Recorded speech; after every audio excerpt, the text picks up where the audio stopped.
Welcome to Detecting Intelligence, the only show that treats AI like a crime scene. We bag the evidence, dust the hype for fingerprints, and interrogate the breakthroughs. Then we ask the only question that matters. Are we closer to AGI? Let's find out. Here are your hosts, Frank and Ronnie.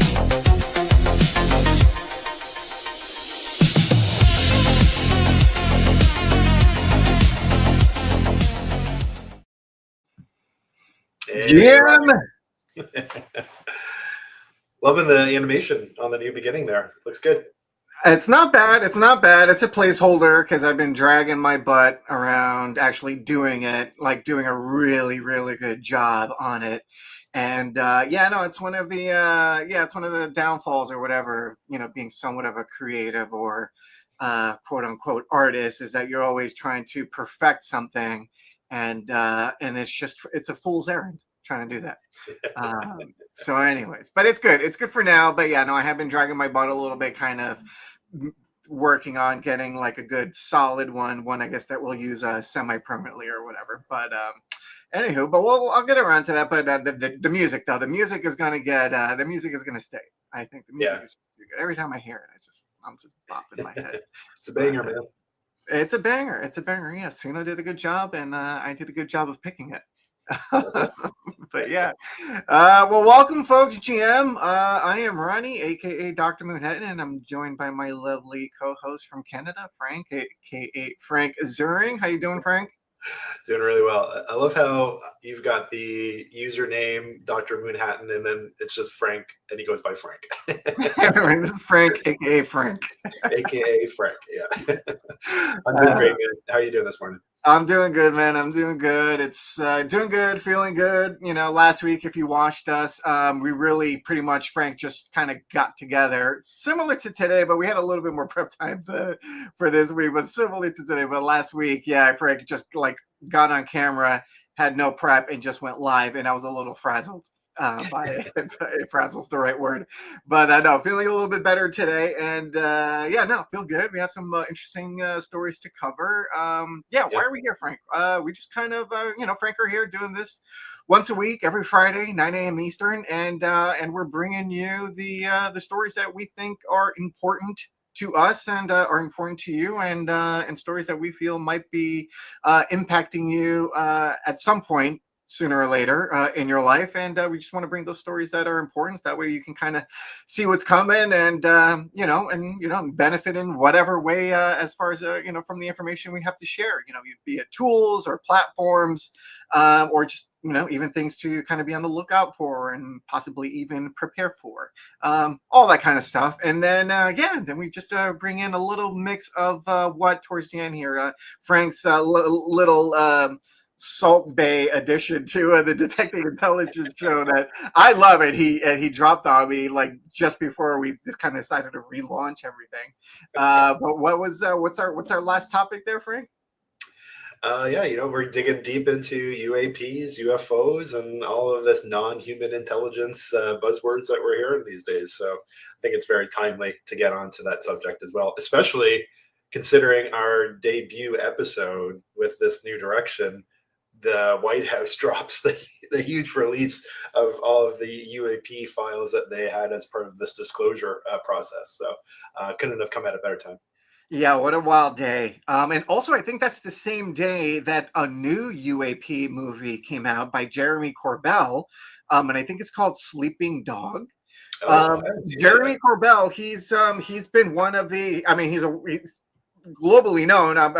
Do you know who I'm talking about, Frank? I feel like he's a guy who kind of buddied up with Bob Lazar and did exactly, yes, right, yeah. So this is Jeremy. This is his flick, and he's been working on it for a couple of years. And also, I believe last week Friday, our first show, and the same day that the White House dropped the files, that movie also came out. Not sure where it's available. I'm sure Amazon, Netflix, or what have you. Haven't watched it yet, but either way, I'm a fan of Jeremy Corbell and what he's doing in the UAP space. UAP space. And he seems very connected to I think George Knapp as well too. George Knapp, yes, I was there. I was thinking about George in my mind while I was talking about Jeremy Corbell. But yeah, because those two go, or those two are peanut butter and jelly, as far as I'm concerned. Dude, Where you see one. we should totally. If I didn't even know that there was a new movie, maybe we could watch the trailer here together and kind of see like what it looks like. Because I'd love to. Maybe. Oh yeah, I need let's do some it. Because I this weekend. So. yeah, I haven't seen the trailer yet either. But yeah, all I know is a UAP documentary by Jeremy Corbell, and that's all I need to know. I'll search for anyways, the trailer, but maybe we can get into the first story, and then let's get into the first story. All right, hold up here. Let me just make sure this is nice and sized nicely. Okay. And you're right too. Sleeping Dog is the name of it. Looks like it's on Apple TV, I think, actually. Oh, it is. Oh, great. Okay.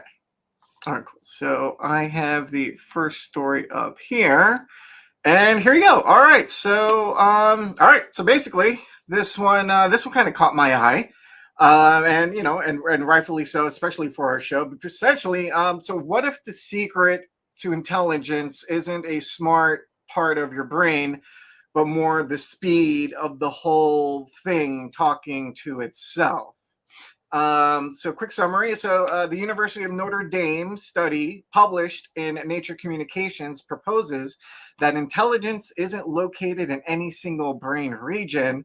Rather, it emerges from how efficiently the brain's many networks communicate and reorganize with each other.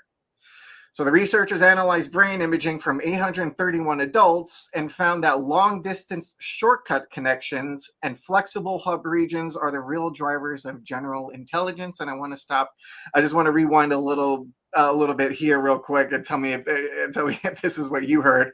Found that long-distance shortcut connections, that sounds like wormholes to me. Or black holes, or so not black holes, but they sound like wormholes to me. So that was it was a pretty interesting note there. So essentially, so why is this important? So I think for a long time, or for up until recently, since the study of neuroscience started, people researching it always thought that there was just one local area that intelligence stems from. And they kind of had a similar theory, I believe, to consciousness, that they just thought that it just kind of lived specifically in one section of the brain. Now, of course, consciousness, I don't believe they've gotten anywhere near close to finding out if, in fact, that's even in the brain. That's another, thing to go, another rabbit hole to go down. But they're finding out that intelligence, that may not live in a specific section, but it's just the whole of the brain altogether and how it works.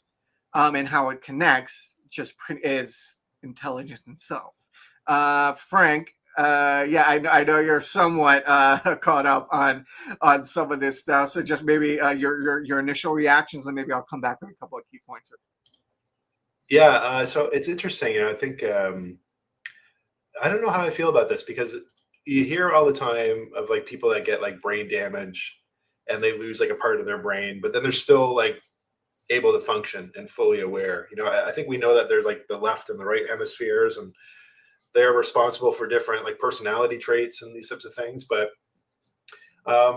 it also seems like there, at least from my understanding, that there's an ability for the human brain to kind of like make up for lost connections and still form like a whole kind of consciousness of an individual. So it's interesting. I think this is one of the things we just have very little knowledge on, and they're still trying to figure out, what parts of the brains do what.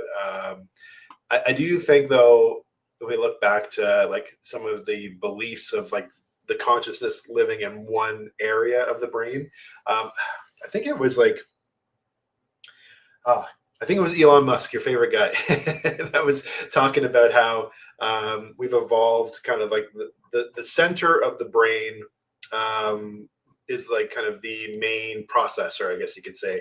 And then the top of the brain is like all of the bits that are left over from like our monkey brain.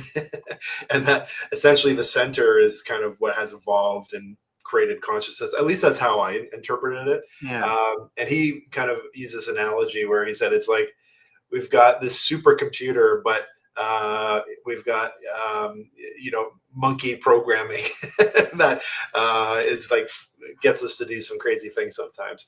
But I'm going to see if I can share this screen here as well too. There was something that I remember seeing, and not to make too much of a connection here to the Ancient Aliens, which is a great show, but it's also a little bit. Have you seen any of the new? I haven't. I know Netflix. It's on Netflix now, and I think there's some new. There's a new season or two of Ancient Yeah. Aliens.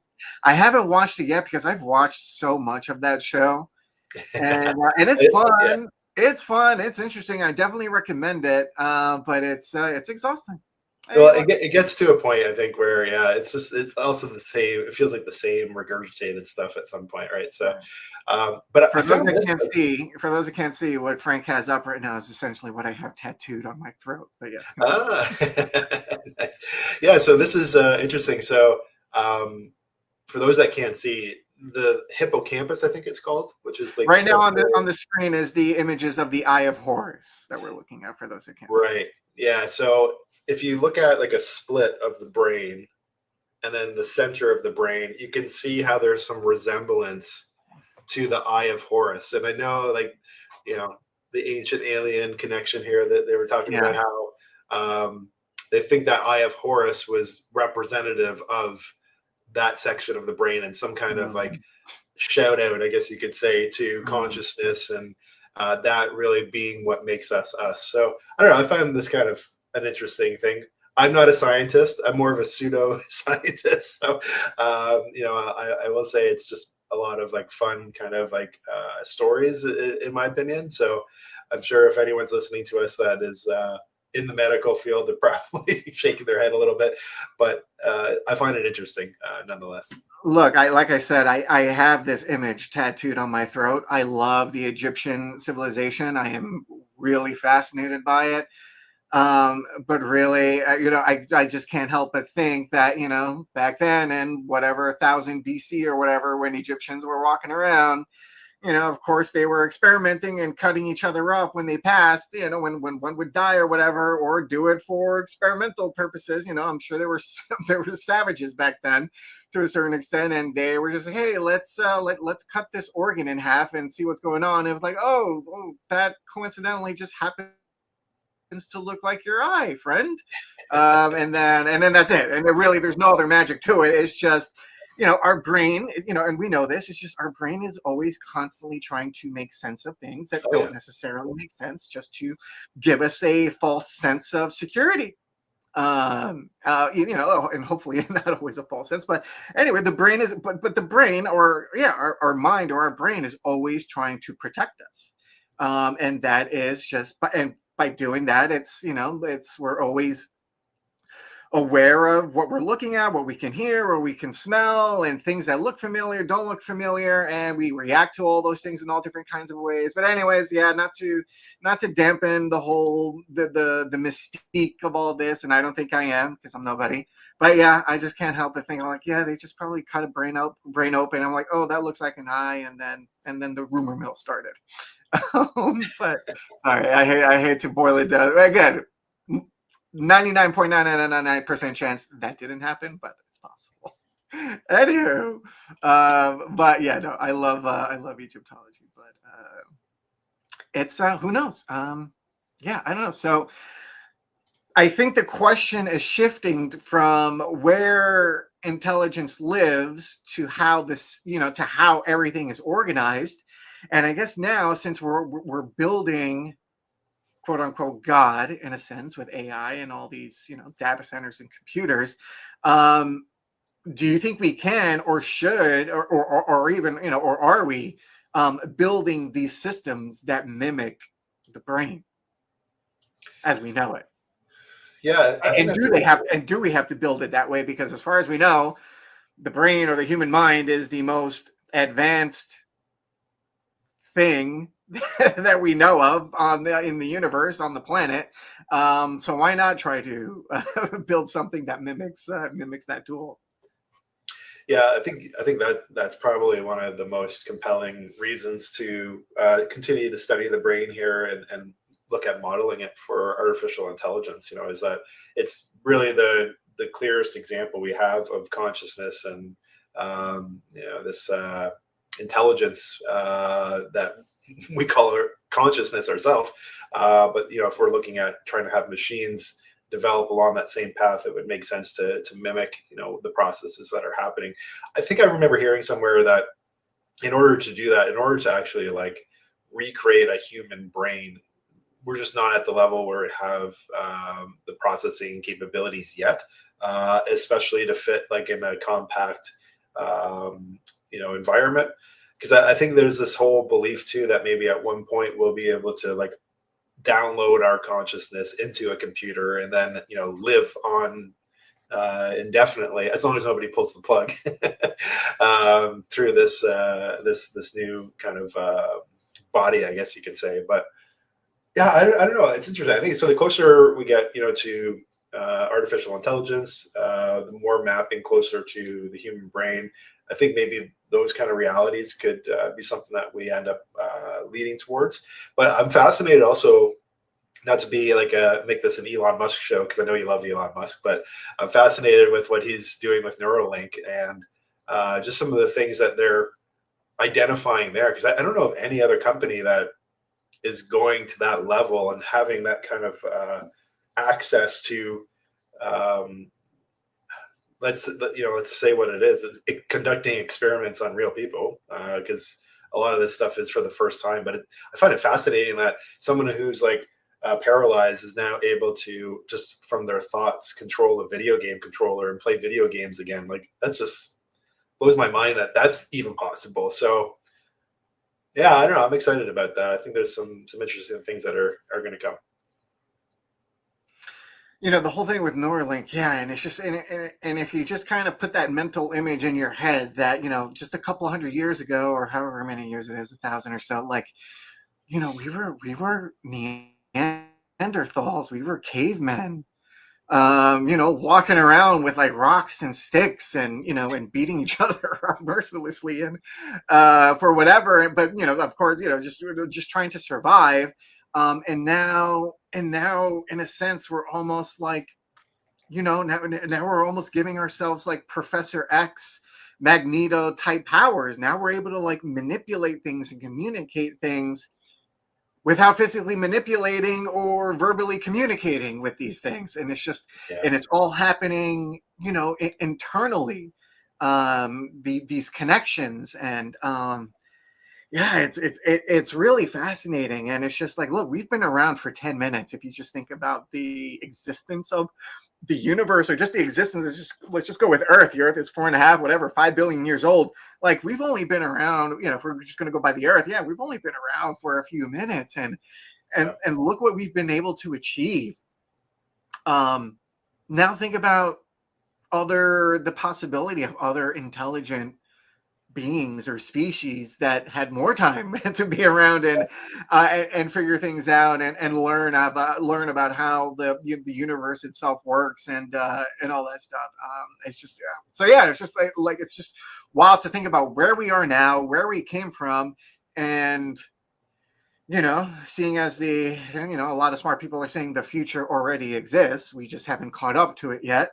That's a fascinating thought. But just thinking about 50 years from now, like just 5 years from now, it's going to be like, holy crap, like, wow, like didn't even imagine this thing could be possible. But just zooming out, just going 50 years, I'm like, wow, what's going to be possible then if we're able to do this now? And then for the first time in God knows how long, the writer Yuval Harris, I can't remember his whole name, but yeah, no, he was quoted in saying, I think he quoted it first, but said that this is the first time in human existence that we're unable to predict like the next 10 years. That's how fast things are moving and things are changing and discoveries are happening and breakthroughs are happening. I forgot what country it was, and I know there have been maybe smaller experiments of this before, but I believe it was a European nation that was that pretty much greenlit their wireless electricity grid. So there's wireless power in whatever in the city or this country. There's wireless power being fed. Like what? Like I don't have to plug a device into a wall anymore. Like now I can just set it somewhere or just walk around and it's being charged over the Well, I air. think that's what Tesla was trying to do back in the Yeah. 1920s with those towers with his, right? So It's fascinating stuff, and that's why we're here. yeah, I think just on that note about like timelines and everything, and it is crazy when you think even just in the last like 50 years alone, going from like a dial-up internet and computers, being massive to where we are today, where everyone has essentially what was a supercomputer back in the day in their pockets now is just kind of mind blowing. And you're right, like we're just still such a small kind of blip on the timeline. And I think there was like a Discovery Channel show not too long ago where they talked about like venturing out into space and then coming across evidence of a past civilization in space, but they came across this like alien ship, and this is all theoretical, obviously, but they came across this alien ship, and when they started looking at it, they determined where it came from, and that the world essentially had been destroyed 1 billion years ago, and that this artifact was just floating in space for 1 billion years, of proof of an ancient civilization that made it to space 1 billion years ago. And then you just start thinking about like it's a made up story, but just thinking about like the potential timelines, right? That there could be this proof that there is other civilizations out there, which I believe there is. It's just a matter of, is it possible for us to actually contact each other? But that they could have come and gone already, and we're just stumbling upon like artifacts left from crazy periods of time ago. Well, we're kind of bleeding into a particular segment of our show for the last couple of minutes there. So stay tuned for that. But we're gonna circle back to this. But in closing for this one, just kind of button it up here. So we've been searching for the seat of intelligence, for a really long time. And so far, based on these studies, it looks like there's no local region for this. That intelligence just could be the building that everything else exists in. So yeah, fascinating stuff to say the least. But always love learning about brain stuff. All right, let's jump into the next story here. What if the most powerful AI models on Earth have to pass government security tests before the rest of us can use them? All right, so this is a story from, what website is this? I'm sorry. Hold on. I just want to give them credit here. Oh, alphaspread.com. Thank you so much. All right. So Microsoft, Google, and XAI have agreed to give the U.S. government early access to new AI models before public release. This is not new information, but it's still important. So the Center for AI Standards and Innovation will conduct pre-deployment evaluations, including testing models with safeguards reduced or removed. Interesting. To assess national security tasks, or risks rather. The deal reflects the Trump administration taking a more active role in AI oversight. So why this is important is because for the first time, major AI labs, and notice some are missing, major AI labs are like formally handling these pre-release models to the government for them to review. And the interesting part is where they're kind of thinking about letting them use these models with the safeguards reduced or removed. I don't like that. But anyways, but to note, OpenAI, Anthropic, and Meta are not part of this. So that's is Microsoft even in the game for AI models? I don't hear of anyone like promoting, at least not on my algorithm, how amazing Microsoft AI is. Yeah, no, same. But I would imagine Microsoft or any whatever. What is Microsoft's AI platform? They're on Microsoft. Is it Copilot or is it something? Does it have another name? Copilot is Copilot's one of their brands. Yeah. Okay. Yeah. Because I don't know. They were connected with OpenAI too, right? Like that was they were connected. The first big connection. So We don't really hear too much about how they're connected with each other anymore, though, these days, it seems. Yeah, no, it's funny. So the part, and look, you know, this does need to happen. I just wish we had different personnel currently in the White House. At this very moment in time, with this technology emerging as it is, I really wish we had different personnel in the White House right now. Because I do feel like this does need to happen. You know, the private and public sector, I guess, when it comes to these AI models, yes, there needs to be ongoing communication. There needs to be a partnership because we are dealing with we're dealing with very powerful tools here, and powerful tools that can be turned into powerful weapons.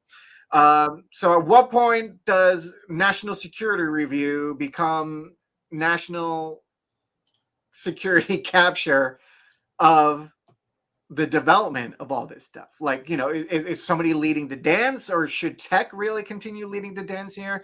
Does the government kind of need to take a little bit more of an ownership role here? I don't know how you split this evenly 50-50. But I do know that I do feel that both parties need to be in constant communication. Again, I just wish we had different people in the White House right We do have now. one of our viewers right now actually just wanted to come up and let you know that he is watching right now and waiting very carefully on his pink iPad, or purple iPad, I should say here. So shout out. Yeah, I'll take him off right now. Yeah, no, I agree. I think I think government needs to be involved. I think that's definitely the right course here.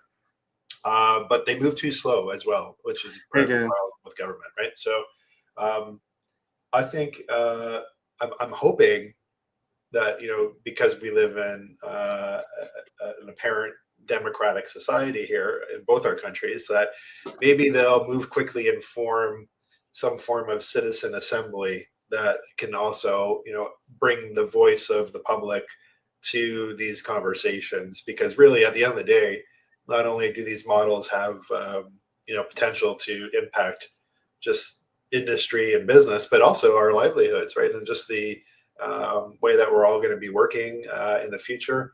I know myself having you know, some young adults as children that are in the final stages of post-secondary. It's a real concern that they have. And we've talked about this on a show before, is that for the viewers that don't live in Canada, what the hell is post-secondary? Oh, you don't know, you guys don't use that term there? Never heard that in my life. Is that college? It must be a British thing then, I guess. Here. Yeah. What the hell is post-secondary? Yeah, post-secondary just means anything kind of after high school. So okay. It can be college, it can be university. Gotcha. It's carry on. Post-secondary. So there you go. A little bit of Canadianism or Britishism. I don't know. Maybe it's not going to work out with British. Pick your poison. Yeah. But yeah, so it's you know, I think we just need more people in the room with these conversations, and if we are truly a democracy, then we should be bringing people into that conversation as well, in my opinion. Yeah, and you know what? I mean, we all know. I mean, those of us in the tech space know that pretty much, I'd say at least 95% of government officials around the world have little technological background experience. They know what they don't know what's happening. But what was that famous hearing with Mark Zuckerberg like years ago, where there's one congressman was grilling him, bro, you got the wrong company. The dude you're asking questions about or from or whatever owns Facebook, owns Meta, not Google. Yeah, it's wild. It's wild to see the disconnect on technology. You idiot. But anyways, back to your point where you said, like, yeah, the one problem with government is that it moves slowly, and I just kind of wanted to mention something real quick. Personal side note, that not if your government is run by a democratic socialist. So if you missed it, 4 months into his job, the mayor of New York City balanced the budget, which was a $12 billion budget deficit in 4 months. So when you cut out all of the crap and actually, do your job as an elected official, as an elected civil servant to, work for the people that put you in office, and actually get things done, things can happen. Anyway, but no, 99% of the time, yes, government moves slow. But I'm happy to see so far that, when you have a new kid on the block that isn't adhering to old rules and old ways that also happen to be slightly corrupt or massively corrupt, government actually can work. So I just wanted to put that out there. But yeah. So, but is this all theater, Frank? I mean, again, like I said before I asked you to share your thoughts. This is like, I wish we had a different personnel, and again, take Trump out of it. I mean, it's just, again, like 95% of government officials around the globe don't know how technology works. So it's just like. Yeah. I don't know how helpful any of this is going to be. I mean, does the government have to poach some of these people from the tech sector to work in government and do like workshops every day and show people how all this stuff works? And because again, like you don't have the personnel in government to even get a grip on what's happening, and now you're supposed to like put these powerful AI models through its paces and see if they're safe to release to the public. And you want to give these people, you want to take the restrictor plate off and let these people play with it. Yeah. Also, with the possibility of these people potentially working for other countries. It's definitely pretty wild. There's a politician in California that just got popped just got discovered that she was actually kind of somewhat of a Chinese spy. I heard about that. What was the deal with that? I don't know. I don't live in California, so I don't care. But yeah, I saw the same thing you did. Yeah, some local politician, she got popped because I was just like, oh, wait a second, this person has been communicating with Chinese officials quite a bit. Wild. So these are the type of people in our U.S. government that you want to give this type of, and apparently, not that I'm following. I mean, I'm somewhat following China's developments with tech and AI and robotics. I just keep hearing that they're as far as the United States is concerned, that they're cleaning our clock. Yeah, I mean, it's definitely. And especially with what's happening geopolitically right now, like all this is doing is the U.S. and unfortunately for Canada, because you guys are right next door, the U.S. keeps sinking and sinking, and China is loving all of this. I'm sure they are. Yeah. I don't know. Yeah. It's definitely interesting times that we're living in. I'm actually surprised, and I think we're going to start seeing more of this. As we talked on a previous episode, one of the nice things we now have with AI, especially in today's current availability of it to the public, it's very powerful, and also giving us the ability to really do deep research and see behind the curtain, I guess you could say, of like our elected leaders and what they're doing. Instead of just relying on media or what people are posting on social. And, even, speaking of this bad actor in California, being connected to potentially the Chinese government, you can't really believe everything that you can see online these days. So having the ability to have a bot that you can create yourself, and I think this is a great use case for OpenClaw, to do research and do like the sleuthing around, as you would say, to really uncover what is going on, with these elected officials, and are all these things that we hear about these scandals, and on the flipping the coin, even looking at your mayor of New York City, having a bot do some deep analysis and see, okay, how did he actually pull this off in such a quick time, right? Like, I think that is one of the most powerful things. I have the answer to that question. Oh, yeah. Okay. It's 3 words. Okay. Tax the rich. Well, why weren't they doing it before? I don't understand. Because there's a multi-billion-dollar propaganda machine making Yeah. sure that that never happens. And Yeah. I don't want to say it's multi-trillion dollars because no, that's how much they've made in the last 5 decades. I think 80, 90 trillion rather is what they've extracted from everyone else in the United States. That's pretty amazing. Quite the accomplishment. Congrats, guys.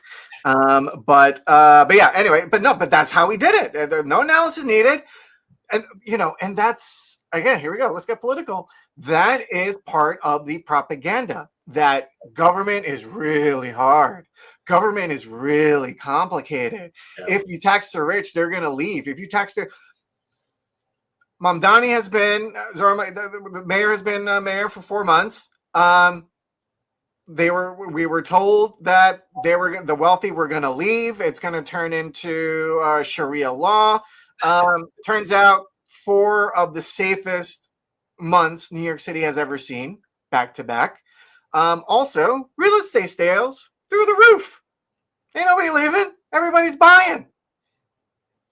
What happened to all that nonsense you guys were feeding us? Anyway, but yes, there's but right. So that just to kind of go into a little bit there, just as part of what the propaganda machine is propagandizing is that all this stuff is hard, it's impossible, you can't do it. All of it is just fear mongering. Well, I think that's always been kind of the case, right? With government, I know, like from my experience and looking at citizen assemblies and a number of different things that I feel are very important for us to adopt, especially as we're talking about AI and everything. Here in Canada, I'll tell just a very quick story here before we get to the next story. But we do have citizen assemblies that can get formed here in Canada, and there was a citizen assembly is what, a political party? No. So what governments can do, municipal governments, they can choose to form a citizen assembly. And what they do is they send out almost like a jury duty letter to citizens within their municipality or within their region. And they say, hey, you've been selected to partake in a citizen assembly. And it's just a way to get a collection of the citizens' voices in on a decision that needs to be made. So it hasn't been used very much. And the reason being, I believe, is because like it should be used a lot more. Well, here's the thing. So I had spoken with an association that was responsible for putting some of these assemblies together. And what they shared with me was that they're hugely expensive for the government to operate, and that's why they're not using them as much. And so I asked, I said, well, how is that expensive? Frank, I feel like me and you can build this out in an afternoon. So here's the thing. It's volunteer. It's the citizens aren't getting paid for their time. So where are the costs coming from? Right.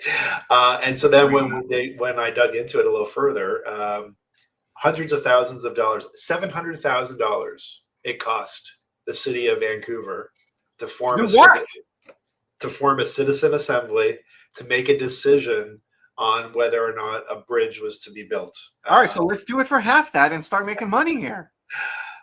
But when I approached, the person in charge of conducting these, or the consulting arm, because that's really where all of the money goes, is the consulting.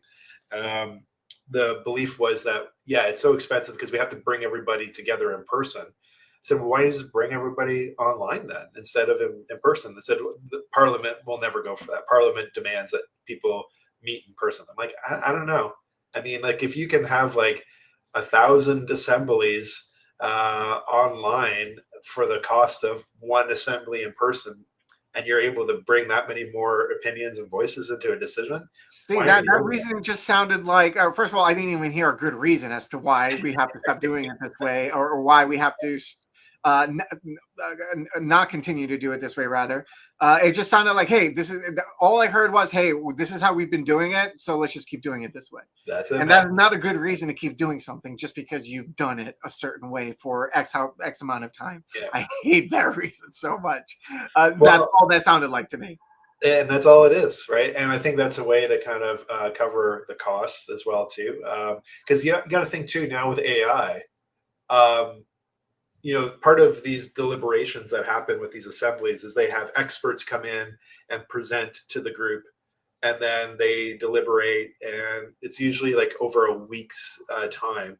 Um, Now with AI, you can have people converse with the information around the decision that's to be made in their own time, in their own way, to get the understanding that you need them to have, instead of hiring what's probably a very expensive consultant to come in and present.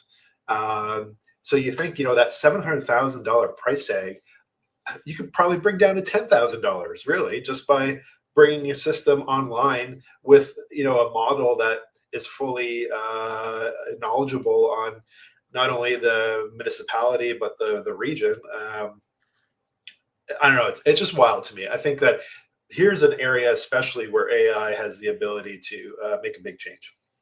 And look, and this exactly is the sort of thing that contributes to the issues that we have politically.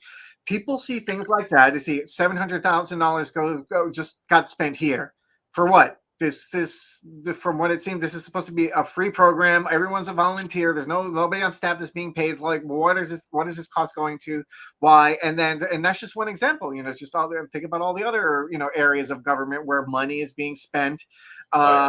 needlessly, and or people aren't really double checking what things should actually cost. But these are all of these things, or a lot of these things that I just stated, is what Mamdani just did in New York City. He looked at everything and looked like, all right, why are we paying for this? Why are we paying this much for this?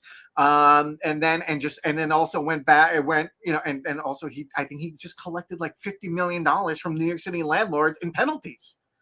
That was money that was just sitting there. $50 million. I think it was 30 or whatever, but I think it was at least 30. But it might have been 50. The largest collection from a real estate landlord or whatever, I don't know if in the country or New York City history, but the largest penalty collection.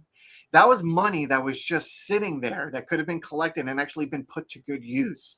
And if you probably did the similar audit, which was what Doge was supposed to do, Doge was nothing but a effing failure.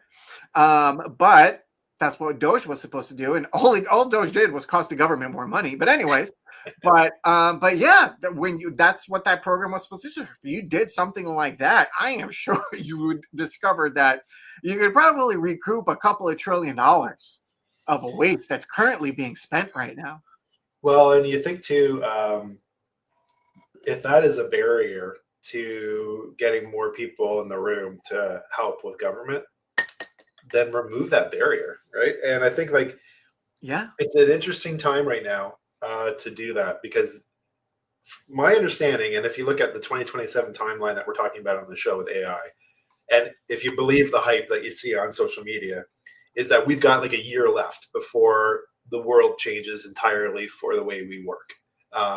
So why are we not talking about it? Why are you and I like one of the few that are actually here on social talking about this? Why aren't governments already forming these assemblies to get more of the business community involved in this discussion? Because it's a freight train coming, and I already see it just in the work that I'm doing, helping businesses. I was speaking with a contractor this morning, okay, and he says I need to get some help. I'm working 15-hour days. A lot of my time is getting sucked into admin. I said, listen, with currently what we've got available with AI and its capabilities, we can help you get a handle on that admin piece quite easily. And just looking at his daily workflow and what we can do with AI today, we're able to cut half of his time right off the bat. And if you think about that's just where we are today, a small consulting firm, a small service-based business. Think about the impacts on the larger side of industry, right? So yeah, man, maybe you and I should start a process here to get some governments adopting citizen assemblies through AI and get that initiative moving. Oh, look, I'm in New York City. I mean, to get something rolling like that with the amount of people that just exist here and work here and live here, and the amount of people that are, anxious and depressed and angry at how everything about what how government and everything like that is working right now. I don't think it would be too hard to get people together once you kind of, this is not new. This is whatever. Everybody knows this, or every powerful person knows this, that you just have to single out the enemy, and that's how you get a bunch of people together. Well, maybe that's a topic for another day. Maybe that's a topic for another day. Well, we got technological, we got political. Let's get religious. And we got to leave time for this Jeremy documentary. Yeah, maybe we'll. Yeah, maybe we'll breeze through this one real quick, but I'm looking at the time. I'm like, oh, damn, we're really a little long here. We got a couple of stories to go. All right, really quick. The most powerful religious institution on earth just told the most powerful technology on earth to stop pointing guns at us. Pope Leo the Something, the first American pope, spoke at Rome's La Sapienza University on May 14th, denouncing AI-directed warfare and the military spending driving it. He warned that AI combined with high-tech weapons is creating a spiral of annihilation, citing active conflicts in Ukraine, Gaza, Lebanon, and Iran. A full encyclical on AI is expected in the coming weeks. I had to Google what encyclical means, and that just pretty means a religious memo that goes around to all of the Roman Catholic churches. Okay. And they all get it, and it's just something that everybody has to kind of acknowledge, pay attention to, react to, whatever. So that's what a encyclical is. So that's going to be going around. And the topic of this encyclical, like I said, is going to be AI. And it's what the Roman Catholic Church is going to soon be discussing. Why does this matter? This is the highest profile moral authority in the world, putting AI at the center of a major address. So that's pretty, it's pretty nuts. It's pretty nuts. Frank, what are your initial thoughts on this? Yeah, I think we're seeing, a lot of talk about the use of AI in warfare, and it's quite scary, right? When you think about Terminator and all these things that we're kind of, envisioning with AI now as being on the table essentially for an industry. I've seen, and I think they were later deemed fake, but seen some videos of people showing the Chinese robots with machine guns all kind of like running on a battlefield shooting and stuff like that. You know what? We're not too far away. I think I got by that video because it looked really, I think I might have gotten got by that video because it looked really good. I mean, we're not far from that, right? Like if you think about like the developments with these humanoid robots, like the Optimus and all its capabilities, to have it hold a weapon isn't a very complicated task, right? Like it's actually probably an easier task. A couple of Rambo videos. You train it on a couple of Rambo videos, and that's it. I mean, it's definitely easier than folding laundry, which seems to be like a task that is like super complicated for these bots, right? So, I don't know, man. It's an interesting thing to debate. I think one of the things I took away from this article was that by adopting these systems, it creates distance between responsibility of the actions of these systems, and I can see that, already with like drone warfare, and even drone warfare that existed like a decade ago. Most of these devices are being piloted by somebody far separated from the battlefield, and it doesn't give you that kind of sense of what you're doing. That feels probably more like playing a video game, I would imagine. So there's a bit of a disconnect in regards to that there is on the screen is actually a real living person, right? Like it's different when you have to make that decision in close like distance to that person yourself. I would imagine. I've never been in the army or anything like that, but they always say that it's like something that goes against our moral, like our internal morals, is like to inflict harm on another human. Wait a second, you guys aren't legally obligated to join the army in Canada? No. I'm half kidding, but yeah. No, yeah. I think that's why a lot of people ran away from the draft in your country to our country. Oh God. Oh God. But Frank, yeah, no, it's interesting. So, all right. So a couple of questions, and these are good. These should be good for clipping, and I know we have to get into our other story. Should AI ethics be secular, religious, or something else entirely, in your opinion? I think it has to be something else entirely, really, because AI really should something else entirely could be both, but I don't, but I don't know if that makes sense. But or something else entirely could just be something else entirely. Well, I think so. If we look at from my understanding, the split globally, I think a fair amount of people are religious. At least a fairly big number. Numbers have been dwindling over the years, but yeah, no, I mean, it's not, but still the majority or whatever. There are more religious people than are not, I believe. I think you're right. And it doesn't mean like the Christian faith, can be all the other religions as well too. But I mean, so there is some, I would imagine there needs to be a need for their consideration, but then there also needs to be a need for the consideration of, atheists and people that don't have any beliefs. That's why I would think it needs to be kind of like a combination of both. If this is purely going to be, something that our species starts merging with and becomes an extension of us. I had a friend ask me recently. We were going back and forth on Threads, and it'd be just about politics and tech and AI and all that stuff. And I believe I think this one particular friend of mine is Jewish, but yeah, it's and again, it's not that I don't know what every religion is or anything like that, but still, like people aren't really kind of I'm an atheist, so and people it's still kind of funny. To come across people that don't really understand what atheism is, and he's like, "Hey, we were just talking about it. He's like, oh yeah, by the way, like, I know you're, atheist or whatever. Like, is AI God to you?" I'm like, what?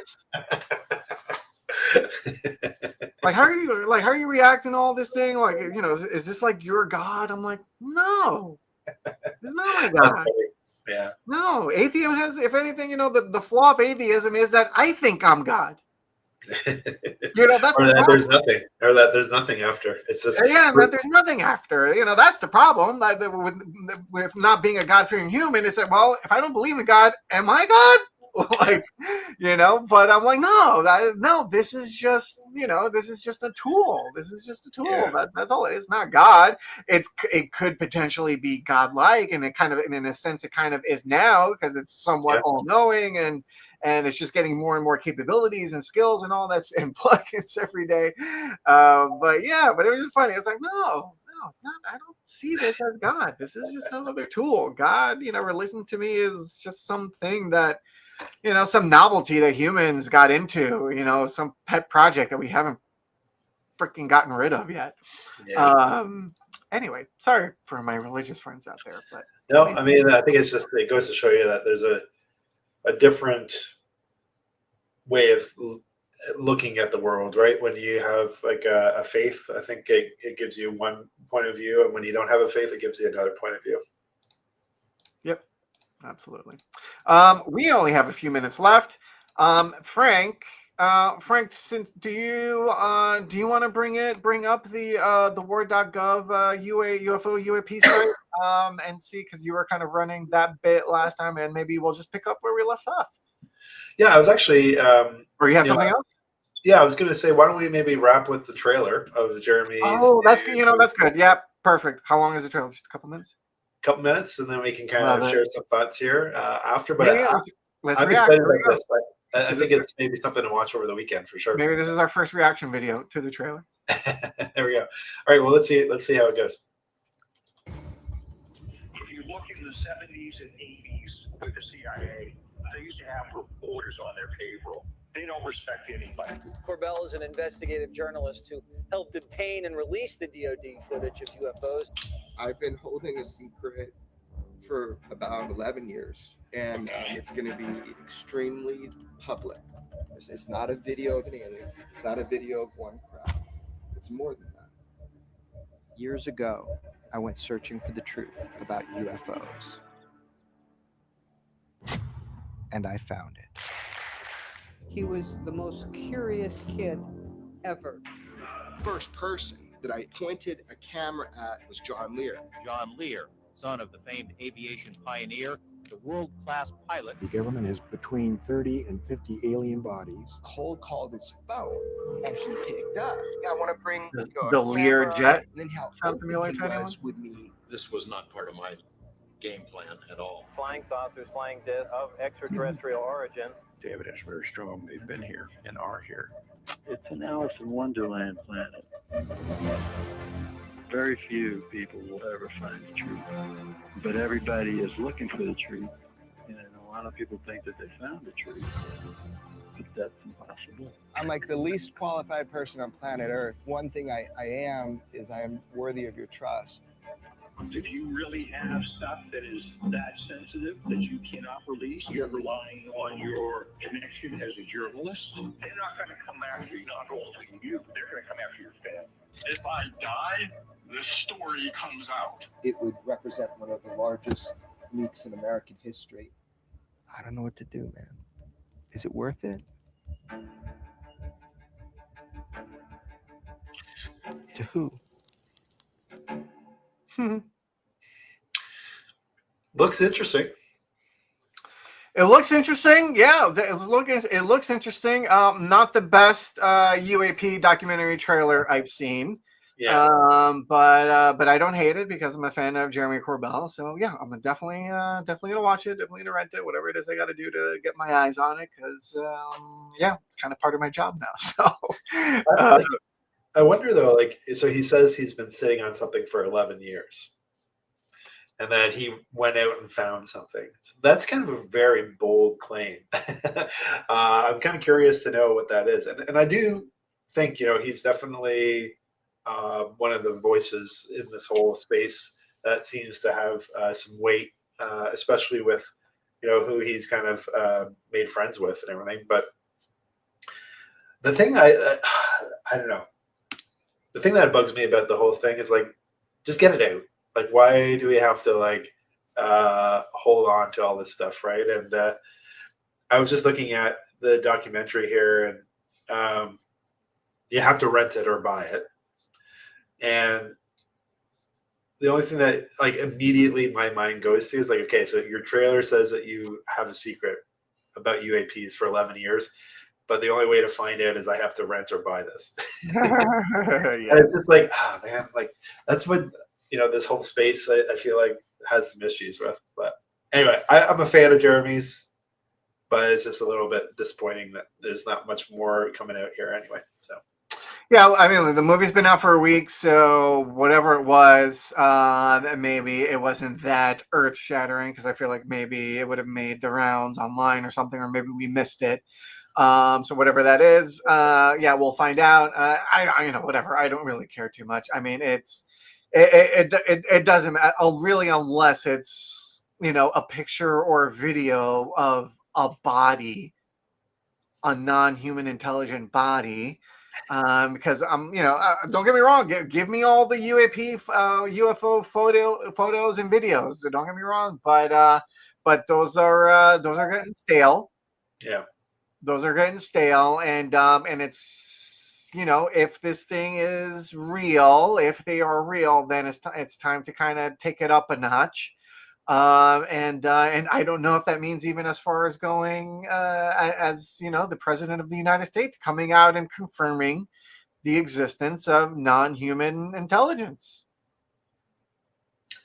Time will tell. Time will tell. That's a show, folks. That is a show. Today is Friday. It is now 10 a.m. That's it. Frank is sweating. Why, I'm not sure. This bright light there. Yeah, the bright light. UAP in front of me here. Yeah, he's turning red. He's blushing now, folks. So anyway, all right, that's the show. If you like this, thanks for tuning in. If you tuned in, thanks for listening. If you're listening, thanks for watching. If you're watching, we'll be back next week. Please like, subscribe. follow us on socials, our personal socials, our newsletter. We're just getting started, but we got plenty of videos on YouTube and stuff. But we're just getting started here, and we hope you'll join us for the ride. Anything else, Frank? I think you summed it up well, my friend. We'll see you next Friday. We'll see you next Friday. Today's evidence is logged. The timeline has been updated, and the future remains under investigation. If you found this useful, please like the video and subscribe to the channel. And don't forget to turn on notifications so you don't miss tomorrow's analysis. You can also drop your questions in the comments. We read them, we use them, we investigate them. And for deeper dives, join the newsletter at detectingintelligence.com. See you tomorrow, friend.